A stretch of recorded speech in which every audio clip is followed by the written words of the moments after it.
Ils enlèvent le transport de 24 000. On travaille nuit et jour pendant 1 mois, 30 jours. Un salaire on quitte de 160 000 pour 80 000. Les ouvriers de l'entreprise Keda, Cameroun Céramique, écument de colère. Ils ont bloqué l'entrée de l'usine de fabrication des carreaux depuis les premières heures de la matinée. Ici, rien n'entre, rien ne sort. Le sous-préfet de Lokoundji, territorialement compétent, n'échappe pas à cette mesure draconienne. Ils ont des revendications qui durent. On n'a pas de pause.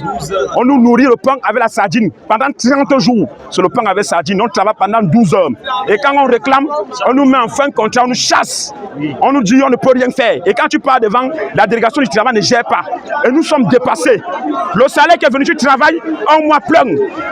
Tu travailles un mois plein, on t'envoie 110 000. Et quand tu pars, le ressources humaines te dit que ce n'est pas le niveau. Apparemment, on se dit peut-être c'est Yaoundé qui gère l'entreprise ici. Au-delà des mauvaises conditions salariales, ici, il n'y a pas de délégué du personnel, malgré les multiples requêtes des employés. On appelle le ministre du Travail, Grégoire Wonam, quelle entreprise qui a refusé d'organiser les élections du délégué du personnel. Ils ont refusé.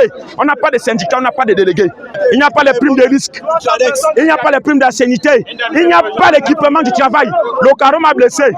Je suis allé gérer avec mon agent en femme abbé. L'usine Keda Cameroun Céramique est la plus grande de la région en termes de production de céramique. Les carreaux, plus de 20 000 mètres carrés par jour qui sortent d'ici, sont en majorité destinés à l'exportation. Sur le mauvais climat socio-économique observé dans la plupart des entreprises ayant des partenaires étrangers comme celle-ci, les sous-traitants camerounais ne sont pas généralement innocents.